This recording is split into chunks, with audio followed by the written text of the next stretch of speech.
MBBS in abroad. Apollo MedSkills 6 years of MBBS program will be completed in 35 lakhs only. Barely operational needs engineer, BONE.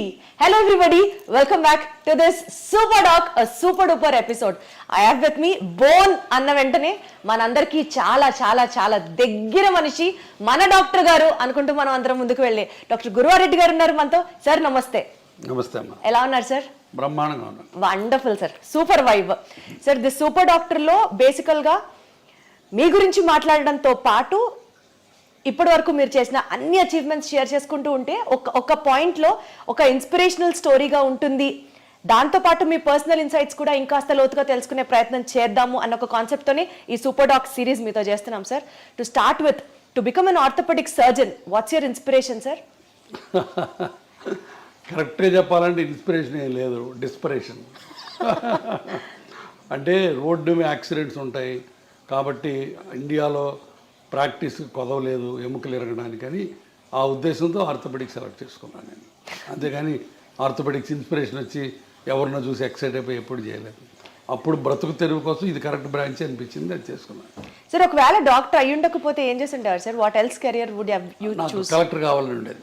Collector? I want to become an IAS. But నాకు అన్ఫార్చునేట్గా proper guidance లేక ఆ డైరెక్షన్లో వెళ్ళలేకపోయాను. లేకపోతే I wanted to be an IAS. రోజు మొత్తంలో సుమారుగా ఎన్ని సర్జరీస్ చేస్తారు సార్? 20-25 సర్జరీస్. సో అన్ని సర్జరీస్ చేసిన తర్వాత టైర్డ్ అయిన తర్వాత what would be your relaxing trend sir? అదే మ్యూజిక్ వినడం, బుక్ చదువుకోవడం, లేకపోతే ఎక్వేరియం ఫిష్ చూడటం.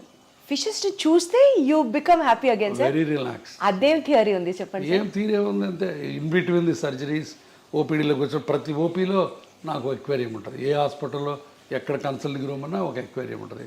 ఆ ఫిష్ అటు ఇటు పోతూ ఉంటే అటు వెనకాల చూస్తా కూర్చుంటాను నేను. That is the biggest relaxation for me. తర్వాత మ్యూజిక్, రీడింగ్ ఏ బుక్. అసలు మీరు ఏం తింటారు, ఏం తాగుతారు అని ఒక సిరీస్ చేయాలని ఉంది sir. How do you be so active and energetic always? I don't know to be frank. Positive thinking నా ఉద్దేశంలో. ఒక నెగిటివ్ థాట్ కూడా ఉండదు నాకు రోజు మొత్తంలో. సో ఎప్పుడు ఎవరికి వాళ్ళకి ఏ రకంగా హెల్ప్ చేద్దామా, ఏ రకంగా పాజిటివిటీ తీసుకొద్దామన్న ఉద్దేశం, తపన ఉంటుంది దాంట్లో. I think that is the. కానీ జనం కూడా దాన్ని పాజిటివ్గా అందరూ తీసుకోవాలి అని ఉండదు కదా. అది కదా, వాళ్ళు పట్టించుకుపోయినా నేను పాజిటివ్గా ఉండటమే పాజిటివిటీ. అది నా పాజిటివిటీ ఎదుటి వాళ్ళ రియాక్షన్ మీద ఆధారపడి ఉండకూడదు. It should come from me and that is absolute, not relative. మీరు పాజిటివ్ ఉంటే నేను పాజిటివ్గా ఉంటాను, మీరు నెగిటివ్ ఉంటే నేను నెగిటివ్ ఉంటాను, అది లేనే లేదు. I want to be positive, I want to be happy, because life is so small and so short and only once. Life lesson sir ఇదైతే మాత్రం చాలా బ్యూటిఫుల్గా ఉంది సార్. 25 సర్జరీస్ చేసి పేషెంట్స్ని చూసి పుస్తకాలు చదివే టైం ఎక్కడ వస్తుంది సార్? రాత్రి పడుకునేటప్పుడు బెడ్ సైడ్ రీడింగ్ ఒక 1 hour చదువుతాను కంపల్సరీగా. Almost 1 hour. హార్డ్లీ మీరు 1-2 గంటలు పడుకుంటారా? లేదు, 6-7 గంటలు పట్టుకుంటాను. 11కి పడుకుంటాను, మళ్ళీ 5కి లేస్తాను. So 6 hours. తర్వాత కార్లో వెళ్ళేటప్పుడు చదువుతుంటాను book. Okay. So sir one thing, మీ పేషెంట్సే మీ నుంచి ఇది నా అలవాటు అని సర్ప్రైజ్ అయ్యే ఎలిమెంట్ ఏదన్నా ఉందా అంటే ఏం చెప్తారు? నా అలవాట, రోజుకి ఒక 1/2 కిలో వేరుశనగ పప్పులు తింటాం. నాకు పీనట్స్ అంటే భలే ఇష్టం. వేరుశనగ పప్పులు అవి ఉడకబెట్టి పెడతారు అక్కడ. సో పేషెంట్ మధ్యలో తింటూ ఉంటాను. అది ఆశ్చర్యంగా ఉండొచ్చు, బహుశా ఇన్ని పప్పులు తింటాడు అయినా అని. సో నాకు తెలిసి సార్ వేరుశనగ పప్పులు తినడం, ఈ అక్వేరియం ని మెయింటైన్ చేయడం అన్నది ప్రాబబ్లీ ఈ విషయం ఎవరికి తెలిసి ఉండకపోవచ్చు. Only after this interview I take the credit. Exactly. Sir one life lesson what medicine has taught you అంటే ఏం చెప్తారు sir? Do whatever you can do without expecting anything and then God will give you whatever you deserve. అంటే less expectations, ఒక్క మాటలో చెప్పాలంటే absolutely no expectation and do it with your heart, not with your brains. Lot of the time brain పనిచేసి heart పనిచేయదు, అప్పుడే ఇబ్బందులు వస్తాయి. So anything you do with heart, with the compassion and passion, నీకు అన్ని మంచి జరుగుతాయి, నాకు గట్టి నమ్మకం. Got it sir. Good intent will help. Exactly. Sir you being an orthopaedician sir, bones అనేవి బేసికల్గా బాడీ స్ట్రక్చర్కి హెల్ప్ చేస్తాయి అండ్ సపోర్ట్ ఇస్తాయి బాడీకి అని కాకుండా నిజంగా బోన్స్ రోల్ ఇంకా ఉందా sir? What usually people don't know or neglect about it? బోన్స్కి basically it's skeleton made up of bones and నడవటానికి కూర్చోవడానికి బోన్స్ జాయింట్స్ ఆల్ ఒక కాంప్రహెన్సివ్ యూనిట్. ఆ బోన్స్ సరిగా లేకపోతే పెయిన్స్ వస్తాయి. ఒక పోస్ట్ మెనోపాజల్ ఇప్పుడు ఆడవాళ్ళకి పీరియడ్స్ అయిపోయిన తర్వాత బాడీ అంతా పెయిన్స్ వస్తాయి. అది because of the bone pain, because of the calcium ఉండదు, వైటమిన్ డి అబ్జార్ప్షన్ ఉండదు. కాబట్టి one of the most important problems of A old age is bones not being healthy. తర్వాత బోన్స్ నాట్ హెల్తీగా ఉండటం వల్ల పడిపోతుంటాం, ఫ్రాక్చర్లు అవుతుంటాయి. సో కాబట్టి బోన్స్ చాలా చాలా రకాలుగా బోన్స్ అండ్ జాయింట్స్ మనిషి మనుగడకి లాస్ట్ చర్మాంకంలో సుఖంగా జీవించడానికి ముఖ్యంగా కావాల్సింది bones and joints. Body organs bones తో ఇంటరాక్ట్ అవుతాయి అన్న స్టేట్మెంట్ ని మీరు ఏకీభవిస్తారా? తప్పకుండా. ఎందుకంటే చివరి రోజుల్లో the balance of the body is very important. అది కోర్ మజిల్స్ అవన్నీ కూడా మన మజిల్స్ బోన్స్ స్ట్రాంగ్గా ఉంటే మీరు పడకుండా ఉంటారు, లేకపోతే కింద పడిపోయి ఫ్రాక్చర్ అవుతుంటాయి. I mean to ask you sir, digestive system ప్రాపర్గా ఫంక్షన్ అయితే బోన్స్ హెల్దీగా వర్క్ చేస్తాయి. అంతే కదా, మరి డౌట్ ఏముంది దాంట్లో. ఇప్పుడు మాల్ అబ్జార్ప్షన్ సిండ్రోమ్స్ ఉంటాయి. మాల్ అబ్జార్ప్షన్ సిండ్రోమ్స్లో గట్లోంచి సరైన వైటమిన్స్ సరైన ఎలిమెంట్స్ అబ్జార్బ్ అవ్వవు. వాటిల్లో బోన్స్ ఆస్టియోపోరోటిక్గా ఉంటాయి. కాబట్టి డైజెస్టివ్ సిస్టమ్ బాగుంటే బోన్స్ బాగుంటాయి. కిడ్నీస్కి బోన్స్కి లింక్ ఏంటి సార్? కిడ్నీస్ బోన్స్ లింక్స్ అంటే బికాజ్ అగైన్ థైరాయిడ్, పారాథైరాయిడ్, తర్వాత కాల్షియము, పారాథర్మోను, ఆ బ్యాలెన్స్లో ఒక్కోసారి కాల్షియం బోన్లో ఉండకుండా బ్లడ్లోకి వెళ్తుంది. సో ఒక్కొక్కసారి కిడ్నీ స్టోన్స్ అని ఫామ్ అవుతాయి. సో ఇదంతా మల్టిపుల్ హోమియోస్టాసిస్ అంటే కాల్షియం మెటబాలిజం సరిగ్గా లేకపోవటం వల్ల, తర్వాత పారాథర్మోన్స్ ఎక్కువ ఉండటం వల్ల తక్కువ ఉండటం వల్ల ఆ టైప్లో బోన్స్ ఉండాల్సిన ఆస్టియోపోరోసిస్ ఎక్కువైపోయి బోన్స్ ప్రాబ్లమ్స్ వస్తాయి. సో కాల్షియం మెటబాలిజం డిస్టర్బెన్స్ ఒక ప్రాబ్లం, కిడ్నీలో ఒక కాళ్ళ బోన్స్లో ప్రాబ్లమ్స్ వస్తాయి. బేసికల్గా ఈ calcium metabolism, vitamin D supplements ఏదైతే చెప్తూ ఉంటున్నారో బోన్ హెల్త్కి చాలా ఇంపార్టెంట్ అని, ఏ ఏజ్ నుంచి ఎవ్రీ టైం ఈ సప్లిమెంట్స్ తీసుకుంటూ ఉండాలంటారు sir calcium and vitamin D? Age of 16 to 60 easy to remember. 16 ఏళ్ళ నుంచి 60 ఏళ్ళ దాకా ప్రతి ఉమెన్ సప్లిమెంటల్ కాల్షియం తీసుకోవాలి. Vitamin D sir? Vitamin D depends on again, but of course vitamin D ఇప్పుడు ఇండియాలో 80% ఆఫ్ పీపుల్కి deficient, whatever the reasons. ఒక్కోసారి నాకు అనుమానం వస్తుంది, అసలు ఈ ఇండియాలో మెజర్ చేసే కరెక్ట్ ఎక్విప్మెంట్ ఉందా లేకపోతే ఫాల్టీ ఎక్విప్మెంట్ వచ్చిందా అని అనుమానం ఉంటుంది. ఎందుకంటే everybody will have a vitamin D deficiency. So vitamin D రెగ్యులర్గా తీసుకోవడం కంటే కూడా పీరియడిక్ ప్రకారం తీసుకోవాలి on the prescription of the either endocrinologist or an orthopedic surgeon. Sir, I don't know if it is right or wrong, but lung diseases unte they are more prone to risk of fractures anna mataki relevance unda sir? Lung డిసీజెస్కి bone ఫ్రాక్చర్స్కి నాకు తెలిసి connection ఏం కనపట్లేదు on the face of it. Direct connection అయితే ఏం లేదు lung disease వాటికి. సార్, న్యూరలాజికల్ కండిషన్ స్ట్రెస్ ఎక్కువ ఉన్నప్పుడు does it have an impact on the bone density or the bone strength? న్యూరలాజికల్గా కూడా డైరెక్ట్గా ఉండదు బోన్స్ మీద, బట్ ఒక్కొక్కసారి కొన్ని ప్రాబ్లమ్స్లో పార్కిన్సోనిజము అట్లాంటివి అట్లంటే where you are not walking too much, you are sitting in a sedentary style, then the bones will lose calcium and osteoporosis వస్తుంది. అచ్చా, so there is an indirect link అనే చెప్పొచ్చు. సో బాడీలో ఇన్ఫ్లమేషన్ ఉన్నప్పుడు sir, ఇప్పుడు non inflammatory diet తినండి అని అందరినీ ప్రమోట్ చేస్తున్నారు భయంకరంగా. Does really inflammation in the body effect the bone health? Not much. Inflammation అనేది ఒక మజిల్స్కి జాయింట్స్కి ఉన్న సంబంధించింది. బోన్ ఇన్ఫ్లమేషన్ అనేది జనరల్గా బోన్ ఇన్ఫ్లమేటెడ్గా ఉండదు, బట్ బోన్స్లో ఒక్కొక్కసారి దేర్ కెన్ బి డిఫరెంట్ పెరియాస్టిటిస్ అని, ఆస్టియంకెన్ను పెరియాస్టియం అని ఒక లేయర్ ఉంటుంది, దానికి బోన్కి మధ్య ఉన్న స్వెల్లింగ్స్ ఒక్కోసారి ఎక్కువ అవ్వచ్చు. అట్లాంటి వాటిని పెరియాస్టిటిస్ అంటే బాగా షిన్ పెయిన్స్ ఉంటాయి, అట్లాంటివి రావచ్చు. అది కూడా calcium vitamin D metabolism disturbance వల్ల రావచ్చు.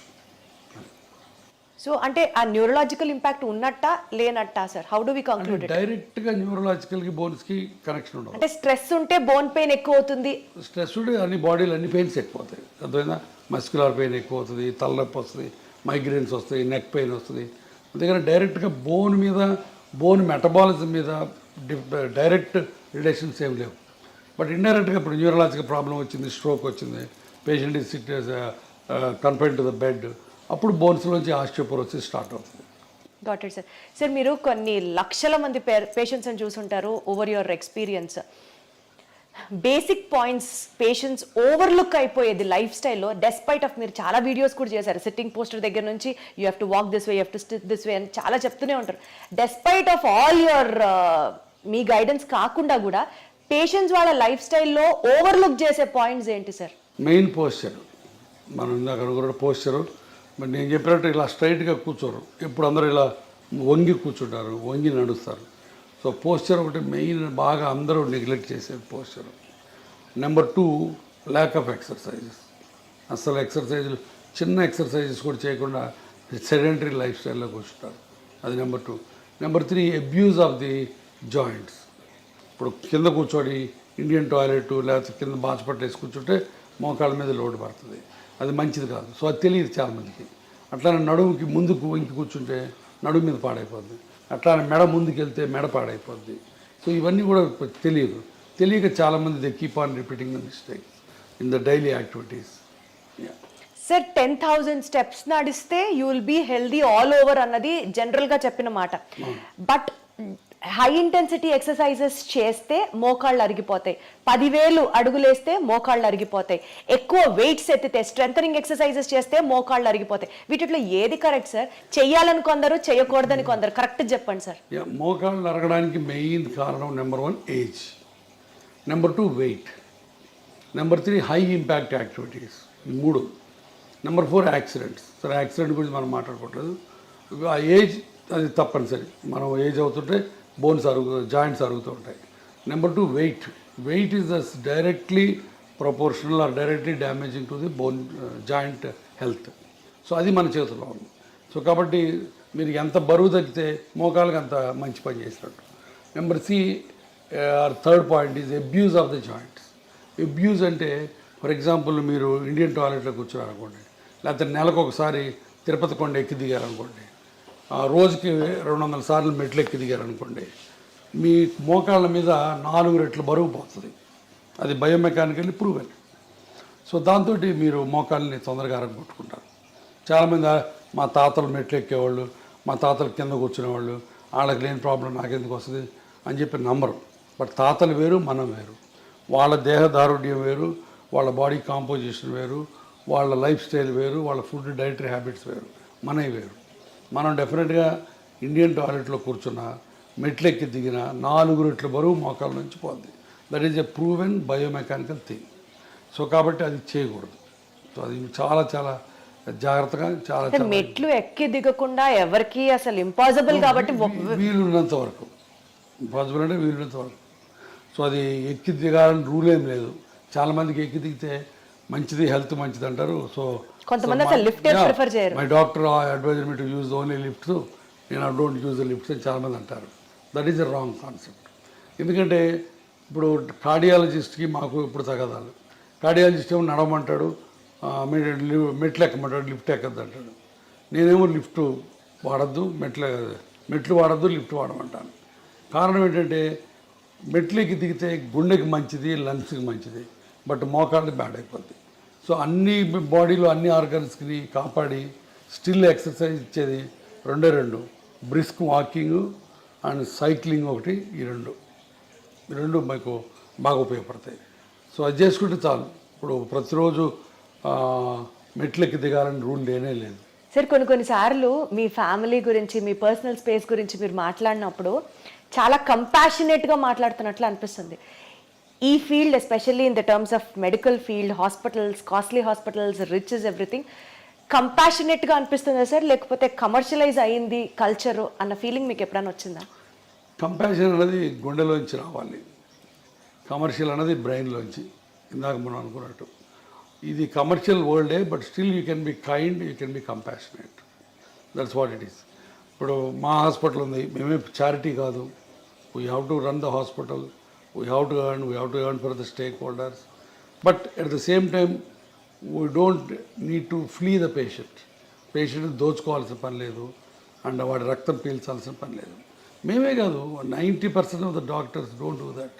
బట్ ఆ దురదృష్టవశాత్తు thanks to media, thanks to the people, మేమందరం దొంగలవి, మేమందరం రాబందులవి, మేమందరం బందిపోట్ల కింద చిత్రీకరించబడుతున్నాం. ద అన్ఫార్చునేట్ థింగ్ దే. కాబట్టి కంపాషన్ బేసిక్గా లేకపోతే you are not fit to be a doctor. So compassion తోటే అందరూ ప్రాక్టీస్ చేస్తాం, బట్ ఒక్కోసారి బయటికి కమర్షియల్ ఎలిమెంట్సే బయటకు వస్తాయి. Profit over a patients care if you have to talk, మీరు ఎప్పుడు patient care this really made my day, నేను ప్రాఫిట్ చూడలేదు ఈ కేసులో అని మీకు ఆ హార్ట్ వెల్మింగ్ గా అనిపించిన చాలా సార్లు వస్తుంది అది. ఇప్పుడు నా దగ్గర పేషెంట్స్ వస్తారు, I'm working in a corporate hospital, ఇందాక మీతో అన్నట్టు చారిటీ హాస్పిటల్ కాదు, ఇక్కడ బిల్లులు లక్షలు అవుతాయి, బట్ ఒక్కొక్కసారి బిల్లులు కట్టలేనప్పుడు అవి ఏవి చేస్తాం, చేతనైన సహాయం చేస్తాం. ఇప్పుడు నేను ట్రస్ట్ పెట్టాను, ఆ ట్రస్ట్లో హెల్ప్ చేస్తాం. సో చాలా రకాల హెల్ప్ చేస్తాం. ఆ హెల్ప్ చేసిన ప్రతిసారి హ్యాపీనెస్ ఉంటుంది, దాంట్లో డౌటే లేదు. One incident if you have to tell sir it really made your day అని అంటే ఏం చెప్తారు? చాలా ఉన్నాయి. లాస్ట్ వీక్ ఇట్ సెల్ఫ్ ఒక కలీగ్ ఆర్థోపెడిక్ సర్జను, బట్ చాలా రోజుల నుంచి ఆయన ప్రాక్టీస్ చేయట్లేదు, బెడ్ మీద కదలట్లేదు, ఆయన పడి ఫ్రాక్చర్ అయి వచ్చాడు. సో హిప్ రిప్లేస్మెంట్ చేసాం. అయిన తర్వాత కూడా ఆయన 10 రోజులు హాస్పిటల్లో ఉన్నాడు, బట్ నడవలేదు, ఈ రిఫ్యూజ్ టు వాక్. బిల్లు చాలా అయింది, మళ్ళీ కట్టుకోలేమన్నారు.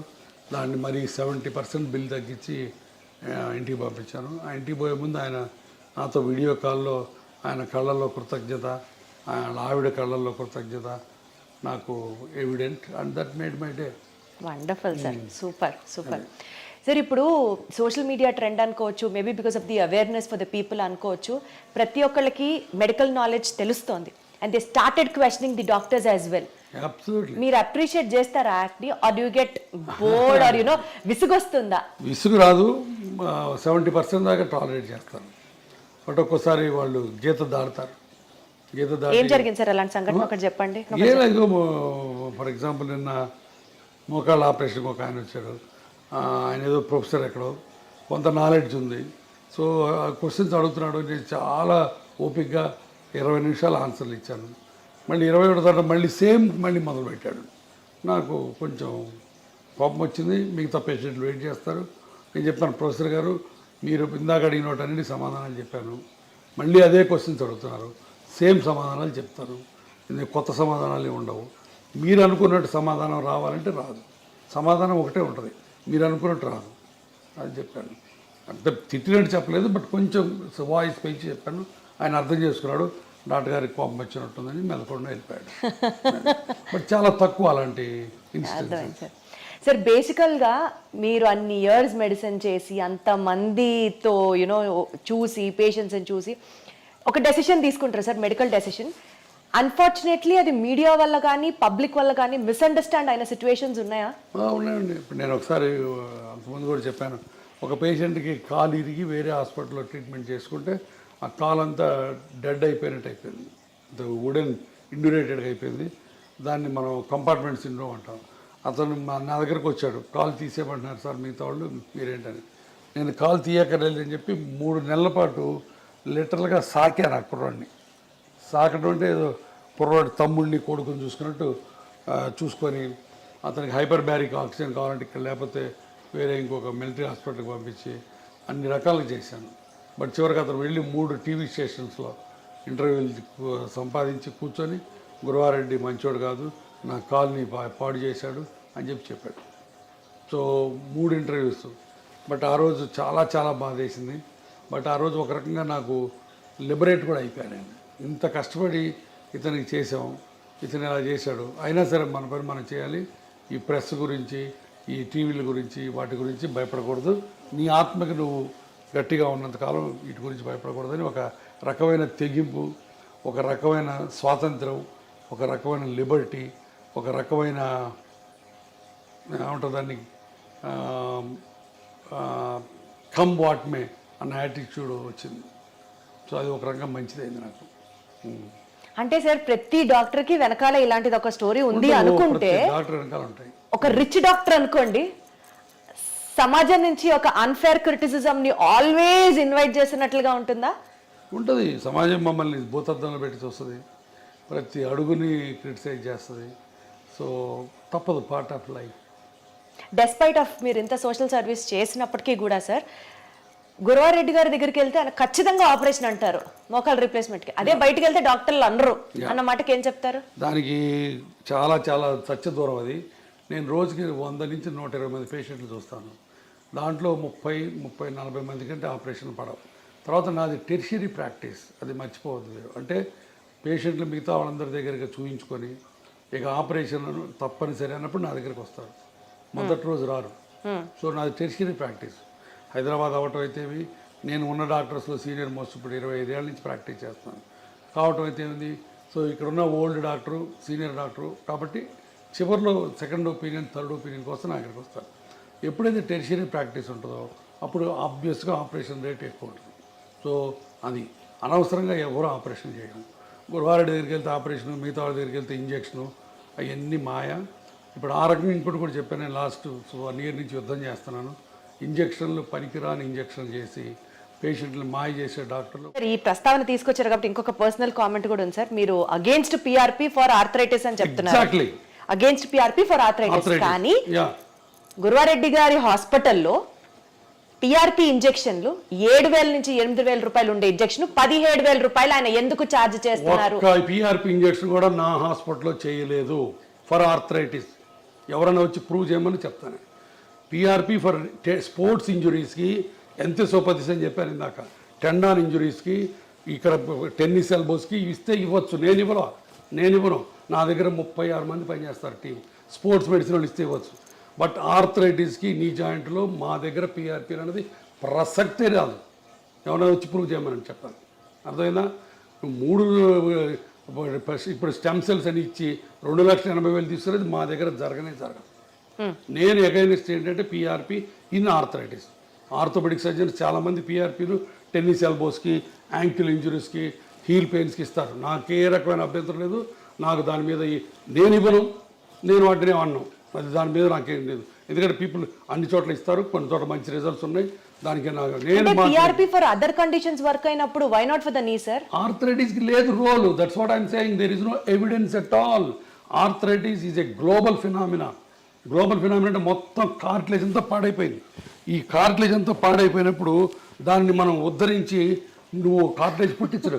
అంటే అయిపోయిన కార్టిలేజ్ తిరిగి మళ్ళీ ఫామ్ అవ్వదా సార్? ఇంత మటుకు గ్లోబల్ గా కార్టిలేజ్ రీజనరేట్ అన్నది లేదు.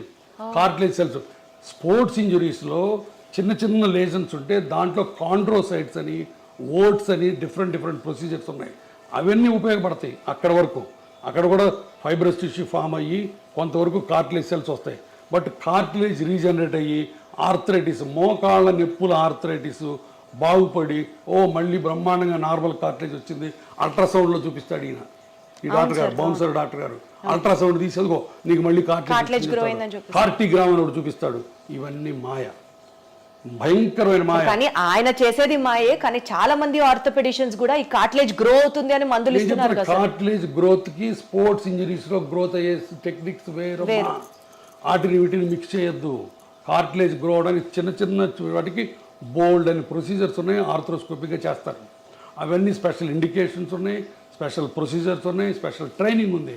నువ్వు ఎనస్థీషియా వాడి వచ్చి నువ్వు నీ జాయింట్ హీరో నేనని చెప్పి ఎక్కడ ఉందో అక్కడ ఇంజక్షన్ చేస్తే పోద్దని, ఇక్కడి నుంచి ఎక్కడ తీస్తే నీ రీప్లేస్మెంట్ అని, ఇంత ల్యాక్ ఆఫ్ నాలెడ్జ్ ఉన్న డాక్టర్ దగ్గరికి 1000 మంది వెళ్ళి బాధపడుతుంటే ఏం చేయాలి?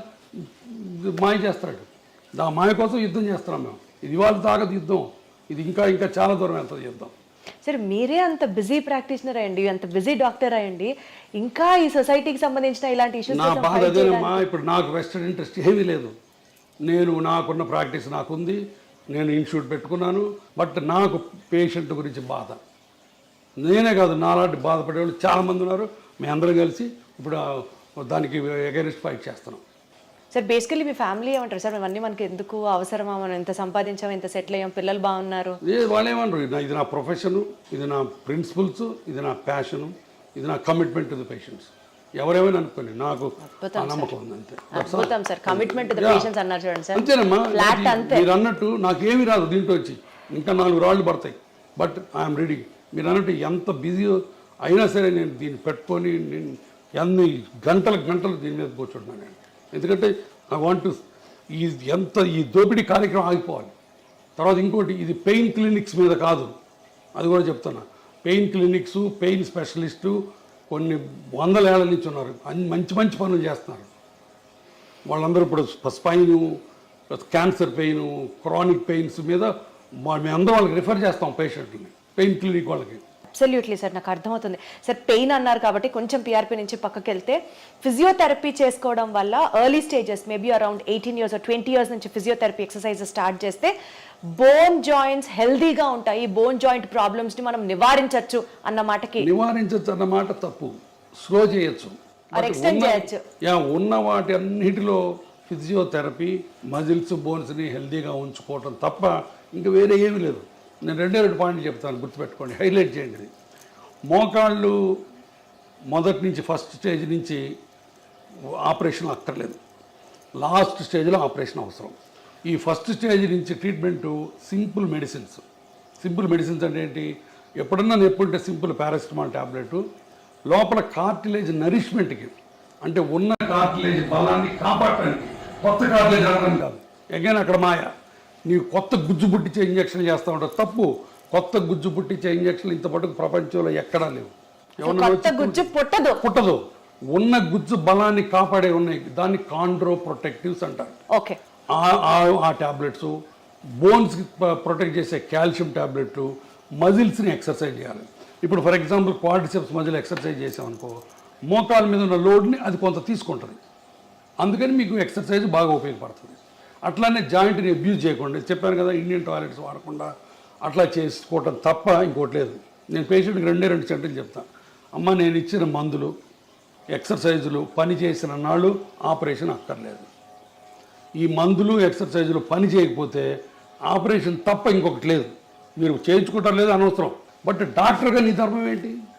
చెప్పాలి. నీ రీజన్ చెప్పాలి. నువ్వు హిపోక్రటిస్ ఓత్ తీసుకున్నావమ్మా. సార్ అద్భుతం సార్, అద్భుతం. గురించి ఈ రోజుల్లో ఎవరు మాట్లాడుతున్నారు సార్? లక్షలు సంపాదించి ఎట్లా నిద్రపోతావు? నువ్వు పేషెంట్ల రక్తం తాగుతున్నావు, నువ్వు అంతమించి ఇంకేం లేదు నీకు. సో ఈ హిప్ ఇంప్లాంట్స్ అండ్ నీ ఇంప్లాంట్స్ గురించి సార్, రేటుకి తగ్గట్టుగా ఆపరేషన్ చర్య ఉంటుందా సార్? ఇప్పుడు దాంట్లో రకరకాలు ఉంటాయి. ఇప్పుడు ఇదిగో, ఇది ceramic, stainless steel, cobalt chromes ఉంటాయి. సో ఇట్లా ఇటుపక్క క్రాస్ లింక్డ్ పాలిఎథిలీన్ ఉంటుంది. హిప్ జాయింట్లో కనీసం 10 వెరైటీస్ ఉంటాయి. ఇప్పుడు సెరామిక్ ఉందనుకో, స్టెయిన్లెస్ స్టీల్ కంటే కనీసం 2 రెట్లు ఎక్కువ కాస్ట్. ఇదే సెరామిక్ ఇటు 2 పక్కలు వేసామనుకో 3 రెట్లు కాస్ట్. ఇటుపక్క ఓన్లీ ప్లాస్టిక్ వేసామనుకో రేట్ తగ్గుతుంది. సిమెంట్ లేకుండా వేసామనుకో రేట్ ఎక్కువ, అది లోపల హైడ్రాక్సీ అపటైట్ కోటింగ్ ఉంటుంది. అదే సిమెంట్తో వేసామనుకో రేట్ తక్కువ. సో ఇట్లా డిఫరెంట్ కాంబినేషన్స్ ఉన్నాయి, అందుకని రేట్స్ వేరీ అవుతాయి. ఇప్పుడు చీరల్లో పట్టు చీరలు ఉంటాయి, సిల్క్ చీరలు ఉంటాయి, ధర్మవరం చీరలు ఉంటాయి, చీరల్లో హ్యాండ్ ఎంబ్రాయిడరీ ఉంటుంది, ఒక్కొక్క చీర ఒక్కొక్క కాస్ట్. అవునా కదా? జరీ ఉంటుంది, జరీ ఉంటే కాస్ట్ ఎక్కువ. ఇది అంతే.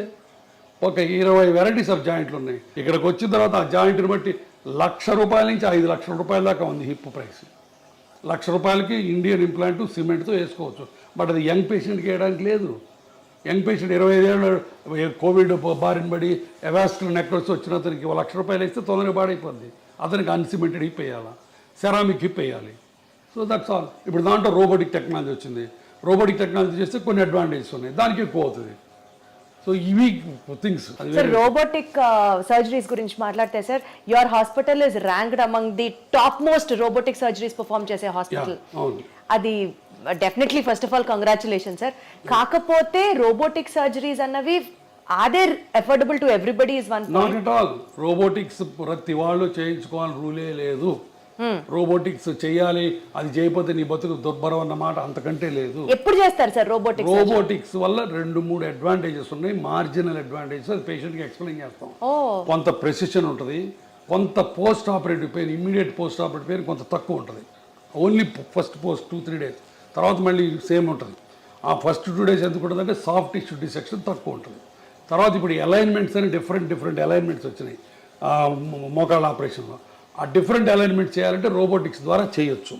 ఇవన్నీ కూడా వెరీ సైంటిఫిక్. కానీ రోబోటిక్తోనే చేయాలని రూల్ లేదు. నేను 100 మందికి చేస్తే ఒక 50 మంది రోబోట్ చేయించుకుంటారు, 50 మంది రోబోట్ చేయించుకోరు. బట్ ప్రతి పేషెంట్కి ముందే చెప్తాం రోబోటిక్ వల్ల ఈ ఉపయోగాలు ఉన్నాయి, బట్ ఈ ఉపయోగాల గురించి మీరు డబ్బులు వేస్ట్ చేసుకోవాల్సిన పని లేదని కూడా చెప్తాం. కానీ సార్ ప్రిసిషన్ యాక్యురేట్ గా ఉంటుంది, చాలా మినిమల్ ఇన్వేషన్ ఉంటుంది, వీటి గురించి ఇట్లా మాట్లాడితే సక్సెస్ రేటు రోబోటిక్ సర్జరీస్ లో ఫర్దర్ గా ఏమీ లేదు, రెండిటికి ఒకటే. Sure, sir. రోబోటిక్ సర్జరీ వల్ల సక్సెస్ రేట్ ఎక్కువ అవుతుందని ఎవ్వరు చెప్పకూడదు, చెబితే అది అబద్ధం.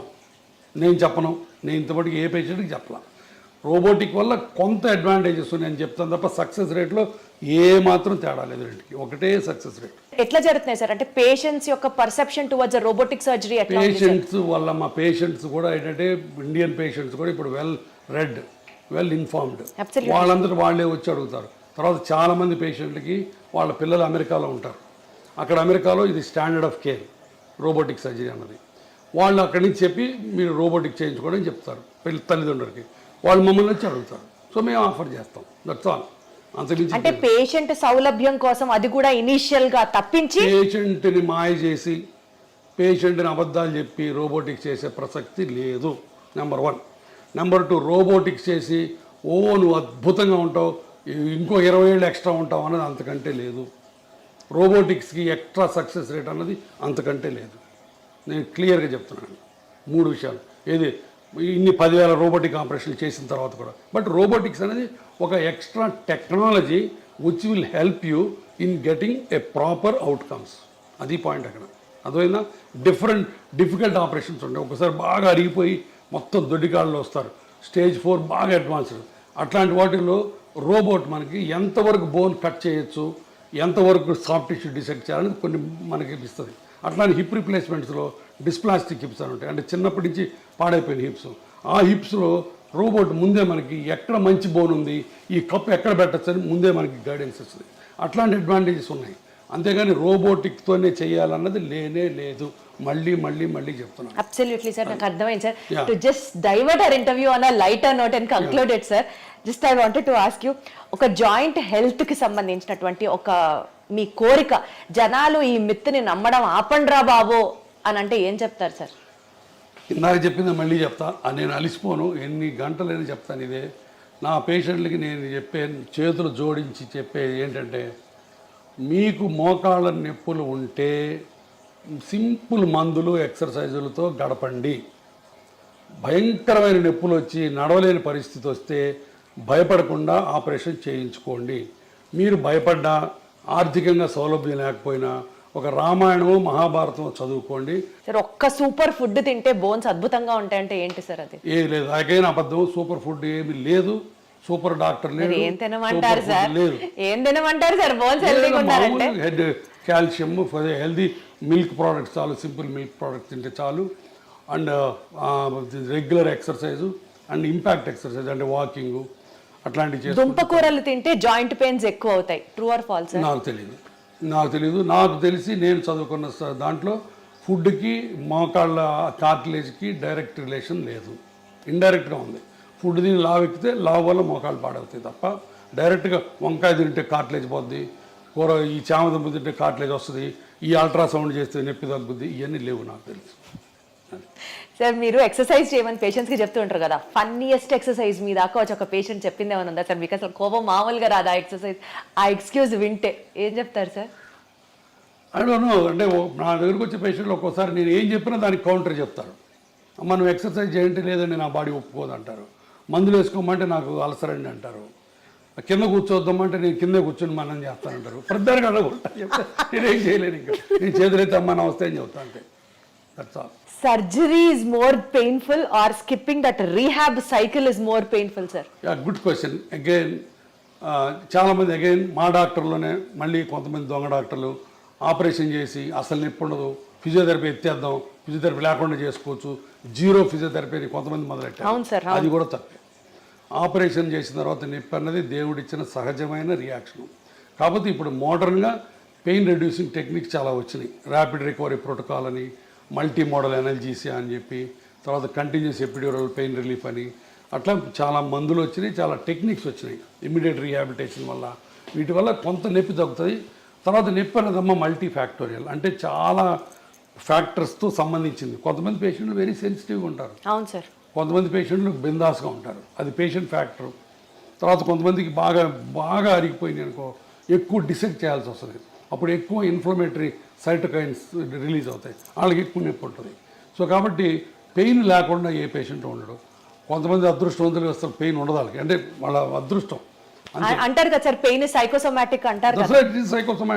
సైకోసోమాటిక్ కాబట్టి నొప్పి అన్నది మల్టీఫ్యాక్టరీలు, దానికి చేస్తాం. బట్ రీహాబిలిటేషన్ కూడా పేషెంట్ రిలాక్స్ అయ్యి ఫిజియోథెరపిస్ట్ చేసినట్టు చేస్తే అంత నొప్పే ఉండదు. సరే, ఫిజియోథెరపీ చేసేటప్పుడు ఆ నొప్పి తగ్గడానికి ఏమి ఉండదా? ఉన్నాయమ్మా, చాలా ఉన్నాయి. క్రయోథెరపీ అని ఐస్ ప్యాక్స్ పెడతాము. తర్వాత ఇప్పుడు నేను 100 మంది పేషెంట్లు చేస్తే చాలా మంది ఏమనుకుంటారు తెలుసా సార్, మీరు సర్జరీ చేస్తారు, రిహాబ్ ఎక్సర్సైజెస్ ఫిజియోథెరపీ గురించి మాట్లాడితే అది చాలా పెయిన్ఫుల్. ఇంత చేసినా కూడా ఇదివరకు లాగా నేను నడవలేకపోతున్నాను, 90-95% కూడా రికవరీ ఉండట్లేదు అని అనుకునే వాళ్ళకి ఏం చెప్తారు? చాలా చాలా సత్య దూరం ఇది కూడా.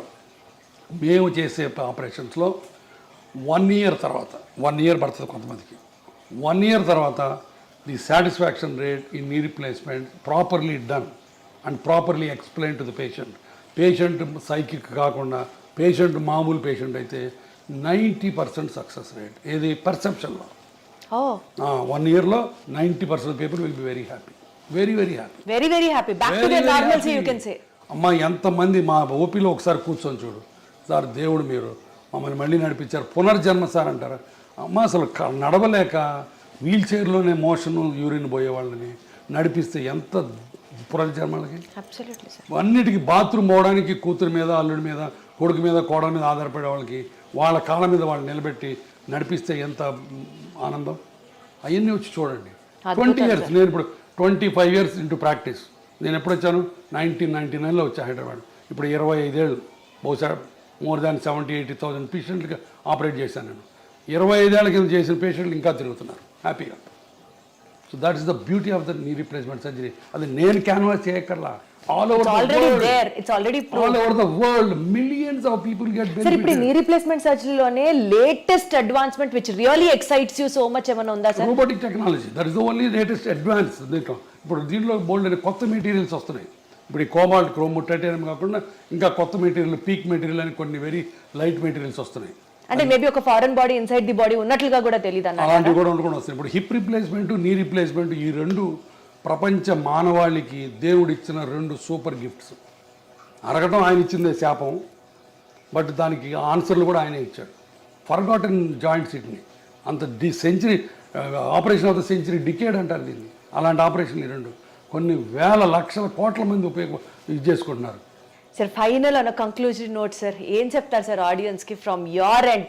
లైఫ్ చాలా సింపుల్, కాంప్లికేట్ చేసుకోవద్దు. మీరు పేషెంట్లుగా ఎంతో కన్ఫ్యూజన్లో బతుకుతున్నారు నాకు తెలుసు. ఎందుకంటే ఒక పక్కనేమో నాలాంటాడు ఆపరేషన్ అంటాడు, ఇంకొక ఆయన వచ్చి పిఆర్పి అంటాడు. ఈ మధ్యలో ఎక్కడ నిజం ఉందో మీకు తెలియదు, సతమతం అవుతున్నారు. దయచేసి ఎవిడెన్స్ లేకుండా మాయమాటలు నమ్మి దొంగ ట్రీట్మెంట్లు చేయించుకోవద్దు. 4 రోజులు ఆగండి, నా మీద కూడా 4 అడగండి, గురువారెడ్డి ఎట్టంటాడో అడగండి, అప్పుడే రండి. ఆపరేషన్ గురించి భయపడద్దు, భయం కొద్దీ ఆపరేషన్ వెనక్కి వెళ్ళద్దు ప్లీజ్. మీకు ఆర్థికంగా స్తోమత లేకపోతే, మీరు ఇబ్బంది పడుతుంటే, నేను ఒక ట్రస్ట్ పెట్టాను. దాంట్లో బీదవాళ్ళకి కనిపించిన అమ్మకు ఒక మోకాలని ఒక స్లోగన్తో చేయడానికి చేస్తున్నాం బోల్డని. మీరు మోకాళ్ళు ఆపరేషన్ చేయించుకోవడానికి ఆర్థిక స్తోమత లేకపోతే మా ట్రస్ట్ దగ్గరికి రండి, నాకు చేతన సహాయం నేను చేసి పెడతాను. కానీ దొంగ మాటలు నమ్మి ఈ ఇంజక్షన్లు మట్టుకు చేయించుకోవద్దు మోకాళ్ళ నొప్పులకు. మిగతా దానికి ఇంజక్షన్లు మీరు చేయించుకుంటారో లేదో నాకు అనవసరం, నాకు తెలియదు. సో BONE బోన్ అంటే బర్డన్ ఆఫ్ ఓవర్ ఎక్స్పెన్సెస్ అంటారు కదా సార్, సరిగ్గా కాపాడకపోతే, చూసుకోకపోతే. అంతే అంతే, దట్స్ ఆల్.